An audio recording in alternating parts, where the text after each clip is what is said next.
আসসালামু আলাইকুম। ট্রেডিং গ্যালারিতে সকলকে জানাই স্বাগতম। আপনার কাছে 200 টাকা আছে, আপনি এই টাকাটা সেভ বা ইনভেস্ট করতে চান। 200 টাকাকে আপনি সমান দুই ভাগে ভাগ করে 100 টাকা আপনার বাসায় মাটির ব্যাংকে সেভ করলেন আর 100 টাকা ব্যাংকে ইনভেস্ট করলেন। 1 বছর পর আপনার মাটির ব্যাংকের 100 টাকা 100 টাকাই থাকবে, অন্যদিকে ব্যাংকের টাকাটা কিছুটা বেড়ে 100 টাকার চাইতে বেশি হবে। কাজেই আমরা দেখতে পাচ্ছি ইনভেস্টমেন্ট সেভ করার চাইতে ভালো। আমাদের কাছে ইনভেস্ট করার একমাত্র অপশন কি ব্যাংক, নাকি আরো কোনো অপশন আছে? ইনভেস্টমেন্ট অপশনগুলোকে 3 ভাগে ভাগ করা হয়ে থাকে: fixed income, secondary market, others. FDR, DPS, সঞ্চয়পত্র, insurance, treasury bill, treasury bond, এগুলাকে বলা হয়ে থাকে ফিক্সড ইনকাম অপশন। কারণ এই অপশনগুলোতে আপনি কত টাকা কত দিনের জন্য ইনভেস্ট করলে কত টাকা রিটার্ন পাবেন তা আগে থেকে ফিক্সড করা থাকে। সেকেন্ডারি মার্কেটে মূলত শেয়ার বা মালিকানা ক্রয় বিক্রয় করা হয়ে থাকে। আপনারা প্রায় শুনে থাকবেন এই প্রতিষ্ঠানের একাধিক শেয়ার হোল্ডার আছে বা ওই প্রতিষ্ঠানের মালিকানা বিক্রয় করা হবে। আপনারা শেয়ার মার্কেটের মাধ্যমে অথবা ট্রেডিশনাল ওয়েতে এইভাবে কোনো ব্যবসা বা প্রতিষ্ঠানের মালিকানা ক্রয়ের মাধ্যমে সেকেন্ডারি মার্কেটে ইনভেস্ট করতে পারেন। আদার্সের মধ্যে আছে সকল ধরনের startup, real estate business, health service, education service, commodity etcetera. যে কোনো ইনভেস্টের মূল লক্ষ্য হচ্ছে আমাদের প্রফিট বা রিটার্ন জেনারেট করা। তবে প্রফিট বা রিটার্ন জেনারেট করার সাথে সাথে আমাদের আরেকটা জিনিস খেয়াল রাখতে হবে, সেটা হচ্ছে রিস্ক। কোন ইনভেস্টমেন্ট অপশনে রিস্ক কেমন? ফিক্সড ইনকাম অপশনে রিস্ক অলমোস্ট নীল এবং রিস্ক কম থাকার কারণে এখানে প্রফিট বা রিটার্নের পরিমাণও ফিক্স থাকে এবং কম থাকে। আমরা যদি 1 লক্ষ টাকা বিভিন্ন ব্যাংকে এফডিআর করি তাহলে কেমন রিটার্ন পাবো আসুন দেখি। ব্র্যাক ব্যাংক 7.25% হারে আমাদেরকে রিটার্ন জেনারেট করে দেয়, যেটা ট্যাক্স কাটার পরে 6.52%। অর্থাৎ ব্র্যাক ব্যাংকে আপনি 1 লক্ষ টাকা এফডিআর করলে বছর শেষে 6,525 টাকা পাবেন।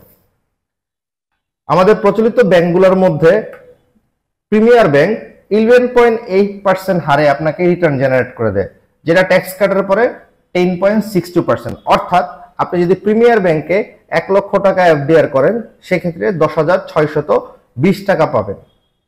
অন্যদিকে সেকেন্ডারি মার্কেটে রিস্কের পরিমাণ কিছুটা বেশি থাকে ফিক্সড ইনকামের চাইতে, এই কারণে প্রফিটের পরিমাণও বেশি থাকে।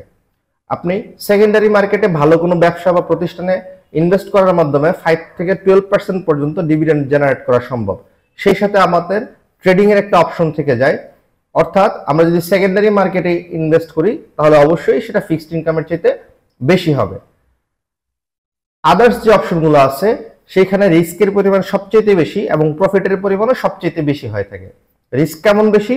আপনার সম্পূর্ণ ইনভেস্টমেন্ট খোয়া যেতে পারে, অথবা আপনি যদি রিটার্নের পরিমাণ চিন্তা করেন, আপনি যদি গুগল, মাইক্রোসফট, টাটা, আলিবাবা এইসব কোম্পানির দিকে তাকান, এরাও স্টার্টআপ ছিল, তাহলে আপনি বুঝতে পারবেন এখানে প্রফিটের পরিমাণ কেমন বেশি হতে পারে। যে কোনো ইনভেস্টমেন্ট করার আগেই আমাদের কিছু আরো জিনিস চিন্তা করা উচিত। যেমন ফিক্সড ইনকামে যদি আপনি ইনভেস্ট করতে চান তার আগে আপনাকে জানতে হবে ইনফ্লেশন বা মুদ্রাস্ফীতি কি। ইনফ্লেশন বা মুদ্রাস্ফীতি হলো একটি নির্দিষ্ট সময়ের মধ্যে সাধারণত 1 বছরে দাম বৃদ্ধির হার। কোন একটা রেস্টুরেন্টে আপনি একটা খাবার গত বছর 110 টাকা মেনুতে দেখলেন, এই বছর যে দেখলেন 110 টাকা, 10 টাকার পরিবর্তে 111 টাকা হয়ে গেছে দাম। এর দাম 115 টাকা কেন বা 105 টাকা কেন হলো না, কেন 111 টাকাই হলো? কারণ গত বছর বাংলাদেশের মুদ্রাস্ফীতির হার ছিল 10.89% বা 11%। অর্থাৎ 100 টাকার বিপরীতে 11% করে প্রত্যেকটা জিনিসের দাম বাড়ছে। কাজেই আপনি যদি কোনো ইনভেস্টমেন্ট করতে চান আপনাকে অবশ্যই খেয়াল রাখতে হবে আপনার রিটার্নের পরিমাণ যেন ইনফ্লেশন বা মুদ্রাস্ফীতির চাইতে বেশি হয়। ফিক্সড ইনকাম ইনফ্লেশন বা মুদ্রাস্ফীতিকে বিট করতে পারে না।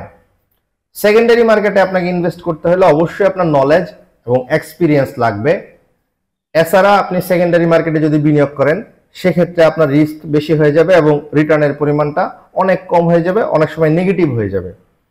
আদার্স অপশনে আপনাকে ইনভেস্ট করতে হলে আপনাকে স্কিল লাগবে, ম্যান পাওয়ার লাগবে এবং আরো অনেক কিছু। যেমন আপনি কোনো প্রতিষ্ঠান দিতে চাইলে আপনার সরকারি বিভিন্ন সংস্থার লাইসেন্স নেওয়া লাগবে, আপনার বিভিন্ন প্রতিষ্ঠান বা ব্যক্তির সাথে ব্যবসা করার সময় আপনার বিভিন্ন দলিল করা লাগতে পারে। কাজেই আমরা দেখতে পাচ্ছি ইনকাম অপশনগুলা বিভিন্ন অপশন আছে আমাদের সামনে, এক একটা এক এক রকমের প্রফিট জেনারেট করে, এক একটা রিস্ক এক এক রকম, এক একটাতে আপনার এক এক ধরনের লিমিটেশন আছে। ইনভেস্টমেন্ট অপশনগুলো নিয়ে আপনাদের যদি আরো কোনো কিছু জানার থাকে তাহলে আপনারা কমেন্ট সেকশনে আমাদেরকে জিজ্ঞেস করতে পারেন, অথবা স্ক্রিনে দেখানো নাম্বারে আমাদেরকে মেইল করতে পারেন, অথবা হোয়াটসঅ্যাপ করতে পারেন। আমরা আপনাদের প্রশ্নের উত্তর দেওয়ার যথাসাধ্য চেষ্টা করব। সকলকে ধন্যবাদ।